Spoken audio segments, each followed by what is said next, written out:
दोस्तों, नासा को दुनिया में सबसे सुरक्षित स्पेस एजेंसी माना जाता है। एक 15 साल के बच्चे ने केवल अपने मनोरंजन के लिए नासा के सिस्टम को हैक कर लिया था। इतना ही नहीं, नासा को कई दिनों तक इसके चक्कर में अपना काम भी बंद करना पड़ा था। इस घटना के बाद उस बच्चे की जिंदगी पूरी तरह से बदल गई। उसकी जिंदगी में इतने उतार चढ़ाव हुए कि उसे खुद की जान लेनी पड़ी। दोस्तों, चलिए जानते हैं कि एक 15 साल के हैकर की कहानी। यह बात है साल 1999 की। कंप्यूटर और इंटरनेट का चलन अमेरिका में शुरू हो चुका था। कई युवा इंटरनेट की ताकत को आजमाने लगे थे। उनमें से एक था जोनाथन जेम्स। जेम्स 15 साल का था और कंप्यूटर की दुनिया को समझ रहा था। कहते हैं कि उसका दिमाग कंप्यूटर के मामले में काफ़ी तेज चलता था, इसलिए धीरे धीरे वो हैकिंग की ओर बढ़ गया। उसने अपना नाम भी रखा था, जो कि कॉमरेड के नाम से जाना जाता था। उस समय जेम्स कंप्यूटर के आगे बैठकर कोडिंग करने में लगा हुआ था। कहते हैं कि धीरे धीरे जेम्स का हाथ हैकिंग में काफ़ी अच्छा चलने लगा था। छोटी छोटी हैकिंग के बाद वह अब कुछ बड़ा करने की सोच रहा था। अब उसकी नज़र में अपने देश के सबसे सुरक्षित नासा के कंप्यूटर सिस्टम को हैकिंग के बारे में सोचते ही जेम्स ने ऐसी प्रोग्राम बनाने शुरू कर दिए जिसके ज़रिए वो नासा के सिस्टम को बेच सके। लेकिन इतना ही नहीं, थोड़े समय में उसने ऐसा एक प्रोग्राम बना भी लिया। इसके बाद अब बस बारी थी उस प्रोग्राम को चलाने की। नासा पर अपना प्रोग्राम टेस्ट करने से पहले जेम्स ने उसे एक लोकल स्कूल और एक स्टोर पर चला कर देखा। दोनों के ही सिस्टम में कुछ ही पल में वो प्रोग्राम काम कर गए। इसके बाद जेम्स उनके कंप्यूटर के अंदर झांक सकता था और उनकी फाइल निकाल सकता था। कहते कि इन दोनों ही सिस्टम में जेम्स ने लोगों की निजी जानकारी निकाल ली थी। प्रोग्राम के सही तरीके से चलने के बाद अब बारी थी नासा के सिस्टम में इसे चलाने की। इसके बाद जेम्स ने सीधे ही प्रोग्राम नासा के कंप्यूटर में भेज दिया। दोस्तों, कहते कि जेम्स एक सिस्टम हैक करने तक नहीं रुका, नासा के सिस्टम से एक सॉफ्टवेयर भी चोरी कर दिया। कहते कि उस सॉफ्टवेयर की कीमत करीबन $1.7 मिलियन थी। नासा के लिए वो सॉफ्टवेयर बहुत ही काम की चीज़ थी। इतना ही नहीं, इसके बाद जेम्स के हाथ इंटरनेशनल स्पेस स्टेशन के सोर्स कोड तक भी पहुंच चुके थे। दोस्तों, जेम्स को पता भी नहीं था कि नादानी में वो कितना बड़ा जुर्म कर बैठा था।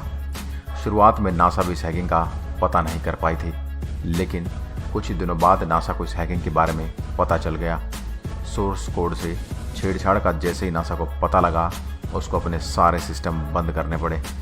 माना जाता है कि इसकी वजह से उन्हें करीब $41,000 का नुकसान हुआ था। कई और कंपनियों ने भी कहा कि उनके साथ हैकिंग हुई है और उनका काफ़ी डेटा खोया है। इसके बाद उन्हें लगा ये कोई बड़े हैकिंग ग्रुप के काम है, इसलिए तुरंत ही हैकर की खोज होने लगी। हर तरफ से ढूंढा जाने लगा। वहीं दूसरी ओर जेम्स की उसकी चोरी कोई पकड़ नहीं पाया। नासा और अमेरिका के डिफेंस डिपार्टमेंट ने हर तरफ से हैकर को खोजने का काम शुरू कर दिया। वो जानते थे कि आज जो नासा तक पहुंच सकता है वो कल और भी अंदर जा सकता है। इसी डर की वजह से अमेरिका की खुफिया एजेंसी हैकर को ढूंढने में लगी थी। थोड़े ही समय में उन्होंने जेम्स का बनाया हुआ प्रोग्राम अपने सिस्टम में खोज लिया। उन्हें पता चल गया कि आखिर ये किस तरह काम करता है। इसके बाद उन्होंने उस प्रोग्राम की मदद से ही हैकर को खोजने का काम शुरू किया। थोड़ा ही वक्त लगा, नासा को अपने अपराधी की तलाश थी, वह उन्हें मिल गया। उन्होंने पता लगा लिया कि जेम्स के घर से ही इस प्रोग्राम को नासा पर छोड़ा गया था। अपराधी की लोकेशन पता चलते ही पुलिस उसे गिरफ्तार करने निकल पड़ी। जेम्स को खबर भी नहीं थी कि उसके साथ क्या होने वाला है। अगले ही पल जेम्स के घर पुलिस आ गई और हैकिंग के जुर्म में उसे गिरफ्तार कर ले गई। इससे पहले वो कुछ समझ पाता, उसे सलाखों के पीछे डाल दिया गया था। अगले दिन जेम्स को कोर्ट में पेश कर दिया गया था। इतना ही नहीं, हैकिंग करने के जुर्म में जेम्स को 6 महीने की सज़ा भी मिली। उसकी सज़ा काफ़ी कम थी क्योंकि उस समय जेम्स नाबालिग था। जेम्स अमेरिका का पहला नाबालिग बंदा था जिसे हैकिंग के लिए सज़ा मिली। इसके बाद जेम्स ने उन सभी डिपार्टमेंट से माफ़ी मांगी कि उसने हैकिंग की थी। हालांकि हैकिंग और जेम्स का साथ यहीं ख़त्म नहीं हुआ। अभी उसकी ज़िंदगी में एक नया मोड़ आना बाकी था। दोस्तों, सज़ा के 6 महीने जेम्स के लिए बहुत कठिनाइयों से भरे थे। इसके बाद से वो डिप्रेशन में रहने लगा था, उसे एक अपराधी माना जाने लगा था। लोगों के आरोपों के चलते जेम्स बहुत परेशान हो गया था। इतना ही, खुफिया एजेंसियों की नज़र हर समय जेम्स पर थी। वो नहीं चाहते थे कि जेम्स फिर से हैकिंग को अंजाम दे।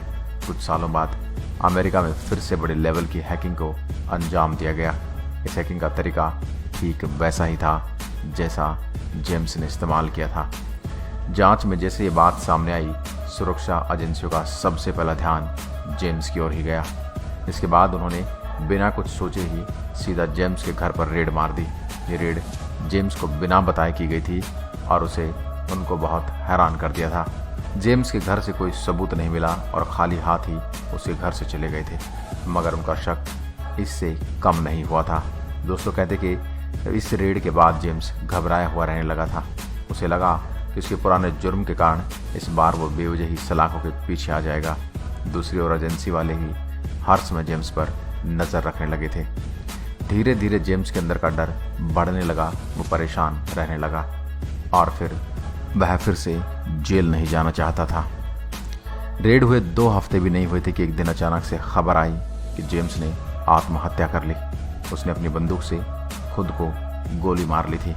इतना ही नहीं, जेम्स ने 5 पन्नों का सुसाइड नोट भी लिखा था। उन पन्नों पर जेम्स ने लिखा था कि उसे कानून व्यवस्था पर कोई भरोसा नहीं है, उसे गलत कामों के लिए दोषी माना जा रहा है, इसलिए वो अपनी जान ले रहा है ताकि उसके जाने के बाद लोग उसकी परेशानी को समझ पाएं।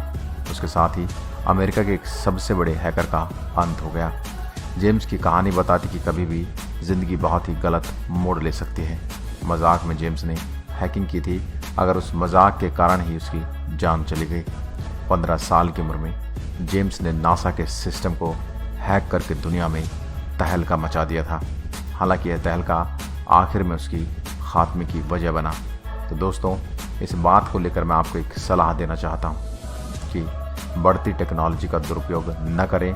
ऐसा सही मामलों के लिए इस्तेमाल इसका किया जाना चाहिए। अगर आप भी इस बात से सहमत हैं तो प्लीज़ वीडियो को लाइक ज़रूर करें। इस वीडियो को ज़्यादा से ज़्यादा शेयर करें। अगर वीडियो पसंद आए तो लाइक करिएगा और ऐसी वीडियो देखने के लिए हमारे पेज को फॉलो ज़रूर करें। धन्यवाद।